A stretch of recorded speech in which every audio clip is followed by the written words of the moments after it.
यहाँ आपको अपडेट। शहबाज शरीफ की चीनी सदर से मुलाकात, तस्वीराती शराकतदारी मजीद मजबूत बनाने पर इत्तेफाक किया। वजीर आजम शहबाज शरीफ ने बीजिंग में चीनी सदर शी जिनपिंग से मुलाकात की, जिसमें पाकिस्तान चीन तस्वीराती शराकतदारी मजबूत बनाने पर इत्तेफाक किया गया। वजीर आजम ने चीनी सदर को शंघाई ताउन तंजीम इजलास की कामयाबी पर मुबारकबाद देते हुए कहा कि पाकिस्तान को चीन की कामयाबियों पर फख्र है। पाकिस्तान चीन के साथ मिलकर तरक्की का सफर जारी रखेगा। मुलाकात में सी पैक के दूसरे मरहले में ताउन बढ़ाने पर भी इत्तेफाक किया गया। वजीर आजम शहबाज शरीफ ने चीनी सदर के ग्लोबल गवर्नेंस और डेवलपमेंट इक़दामात की हिमायत की। दोनों रहनुमाओं ने इलाकाई और आलमी मामलात पर करीबी ताउन जारी रखने पर भी इत्तेफाक किया।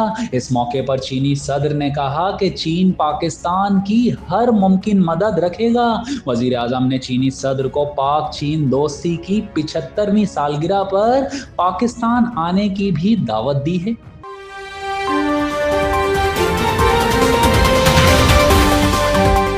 अब हसीन और गोरा दिखने का सपना हुआ पूरा, वो भी कुदरती तौर पर। लाबेल बीनाज ब्यूटी पार्लर लाया हर्बल स्किन ट्रीटमेंट। चेहरे पर मौजूद झुर्रियां, दाग धब्बे, दाने सोच साफ और जिल्द दिखे शफाफ। लाबेल बीनाज herbal beauty parlour expert makeup, skin and hair treatment का वाहिद मरकज।